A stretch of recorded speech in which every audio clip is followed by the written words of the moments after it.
FOOF's program committee. And how program committee works is we spend a lot of time trying to figure out what we should do on Sundays at about this time. A few months ago, Deborah Larson came to us and said, "Do you guys do a blessing of the animals?" We said, "No, but what a great idea." And as often happens when you make the suggestion. So I am delighted that Deborah agreed to do a service today on Blessing of the Animals. You know her well. I don't think I need to do much to introduce her, but she is a valued member of our community. So please help me welcome Deborah and the Blessing of the Animals.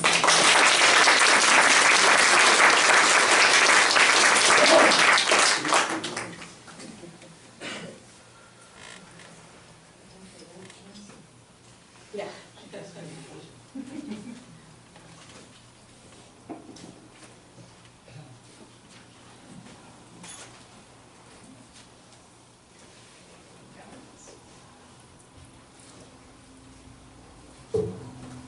So I'm happy to be able to share about the blessing of animals this morning.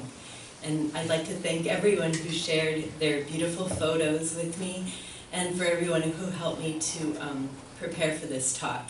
It was kind of a team effort, and I'm a little bit nervous, but I had lots of support, so thank you, everybody.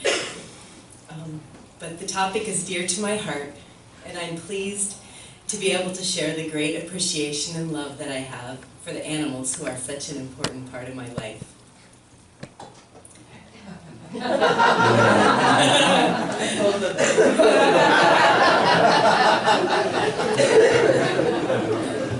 Before I moved to Florence and started attending FOOF, one of the few times I attended a church at all in almost 20 years was for a Blessing of the Animals service after we got a puppy.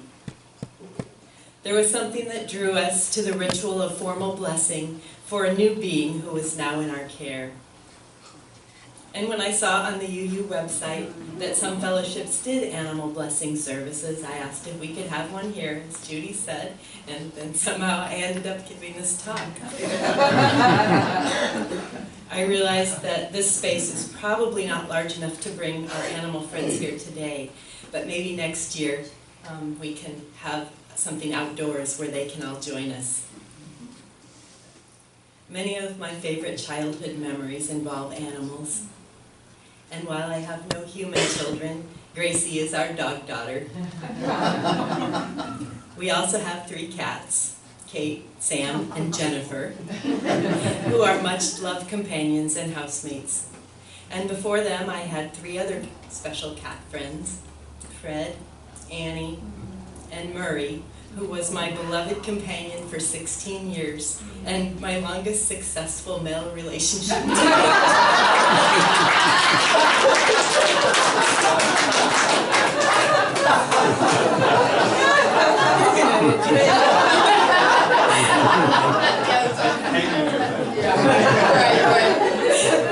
I've also had pet rats, Rhoda, Dora, and Ben. And I delight in knowing all kinds of animals. For many of us, our animal companions are cherished family members. We share our homes, our laps, our beds, and our food with them. And they enrich our lives in countless ways, sharing a pure, uncomplicated sort of love. They can bring us comfort and a sense of deep connection. They bring us joy and laughter. They encourage us to exercise. And they can be a great example of how to meditate. A purring cat sitting on my lap in a patch of sunshine is my favorite meditation. Our animal companions are good listeners. They can help calm our anxiety. They protect us and provide a point of contact with strangers. And they can help us overcome our reserve in social situations.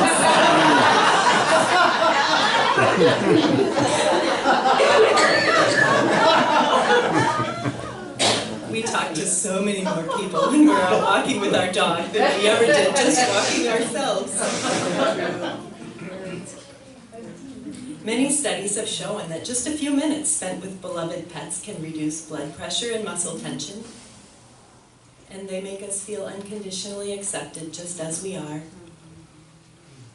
Research has shown that heart attack victims with pets live longer. Service dogs can pull people in wheelchairs, retrieve items, open doors, and some dogs can even anticipate seizures before they happen, while others have been trained to recognize cancer growing. Studies have shown that patients who are ill or psychologically distressed greatly benefit from the presence of animals. The vibration of a cat's purr is a frequency which has been shown to aid in healing. And those with pets experience more happiness and well-being as they share comfort, affection, and they have a calming influence. I've always believed that animals have souls, and so I appreciate the Tibetan Buddhist view of animals as sentient beings, or simchens, which translates as mind-havers. And with a mind comes the potential to be enlightened. Animals do better than many humans I know at living in the present moment, taking life as it comes. And I appreciate how often they remind me of that, with a gentle nudge of the nose or a furry head pressed against my ankle. In her book, How to Be a Good Creature, Cy Montgomery says, knowing someone who belongs to another species can enlarge your soul in surprising ways. I found many books on animals and spirituality, including several by UU minister Gary Kowalski. One of those is titled Blessing of the Animals, Celebrating Our Kinship with All Creation. In this book, he reminds us how, without words, animals open us to realities that mysteriously transform us. And in my search of the UU organizational website in preparation for this talk, I was really delighted to find that there is a Unitarian Universalist animal ministry. Their website features a quote from Anatoly France, which says, "Until one has loved an animal, a part of one's soul remains unawakened." The first UU principle of believing in the inherent worth and dignity of every person is one that I choose to extend to all beings. By viewing our earth and all of the beings who inhabit it with gratitude and respect, I'm more apt to behave compassionately in my dealings with all of life. We are all part of the oneness that is the divine. And God spelled backwards is D-O-G. It's more than just a coincidence in my mind.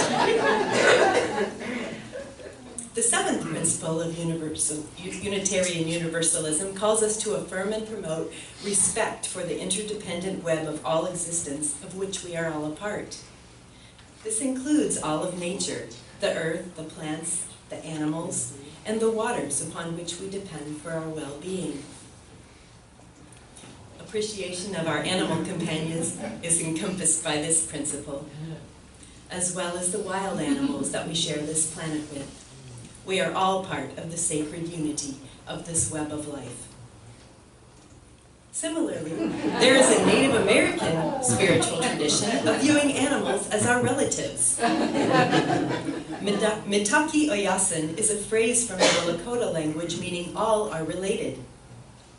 It reflects the worldview of the interconnectedness of all beings and is a prayer of oneness and harmony with all forms of life, including people, animals, plants, and even the rocks, rivers, mountains, and valleys. We are celebrating the blessing of our animal companions today as part of honoring and respecting this interconnected web of life, affirming that all beings of the earth are important to us and are holy. Our animal companions are members of our own families and members of the larger family of the inhabitants of planet Earth. They are sentient beings with whom we share our lives, our homes, and our hearts. Their presence is a great blessing to our lives and to our world. When we really see our animal friends as the spiritual beings they are, we will come to more fully understand what Mahatma Gandhi said, that the measure of a society's morality could be measured by how they treat their animals. And this is true at our personal level as well. Animals are our companions, our teachers, our helpers, and our role models. They can remind us to take delight in simple things, such as a good game of fetch or a belly rub. They help us to worry less and take life less seriously. They are masters at living in the present moment, not worrying about the future. They model for us how to love in a direct and uncomplicated manner, how to forgive, how to be unself-conscious about our limitations, and how to ask for what we want. They share their affection without regards to looks, status, or social norms.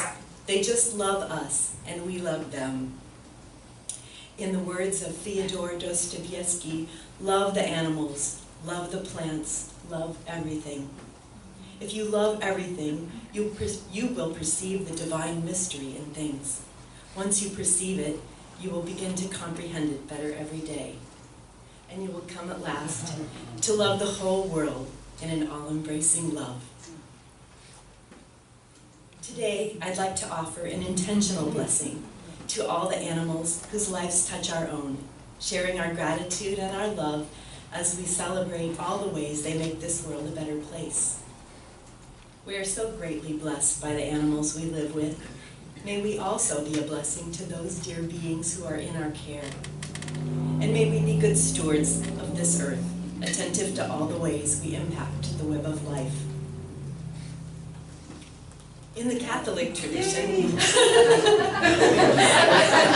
Catherine's kitten, sacraments carry special importance and are an outward sign of an inward spiritual grace that is conferred on a person. Eastern religions typically don't have formal sacraments, but they do have blessing practices to affirm and celebrate marriages, births, and communal activities. A prayer or blessing carries a vibration meant to uplift, heal, and make whole. The UU tradition recognizes that everyone has the capacity to bless, affirming the worth and dignity of all. We are all part of one family, sharing one planet.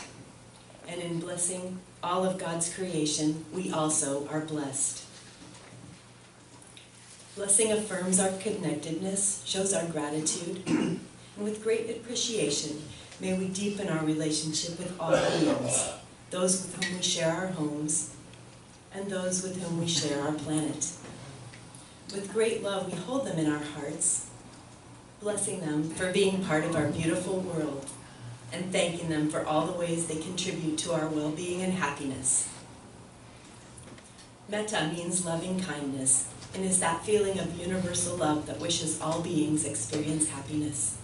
Often when I hold one of my cats, or look into the face of my sweet dog, I consciously wish them great happiness. I tell them I love them, and thank them for sharing this lifetime with me, opening my heart to bless them in that moment, and sharing that feeling of heartful gratitude. That is my own practice of blessing the animals. The little card that came with your program today has a short version of the Buddhist metta blessing. May all beings be peaceful. May all beings be happy. May all beings be well. May all beings be free from suffering. May all beings be blessed. And so it is. And now, Lanny and Kamala are going to sing a version of this blessing for us while we look at some of the photos of the animals who are dear to us, which you shared with me, and we'll send our thoughts of blessing to all beings.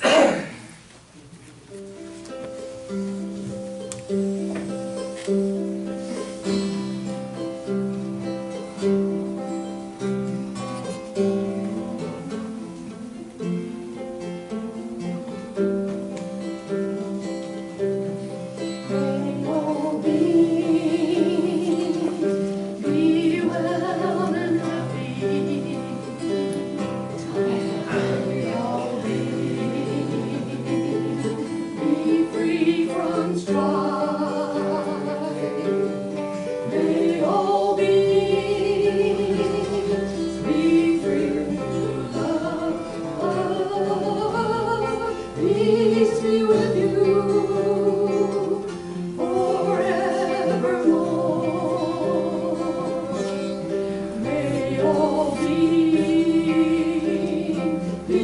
well and happy. May all beings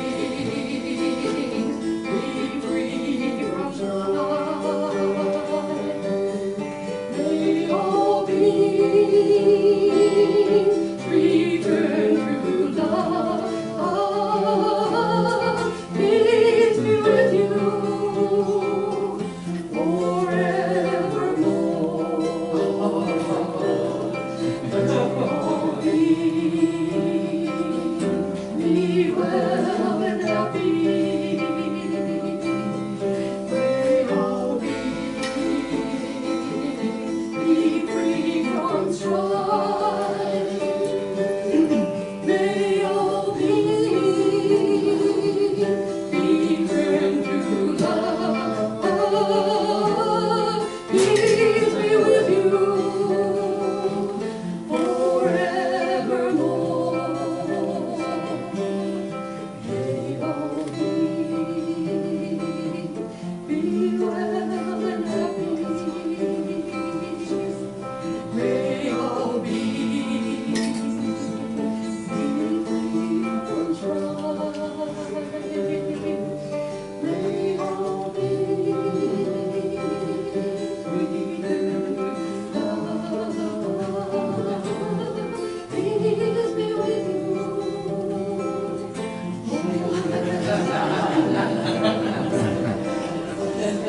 May all beings be well.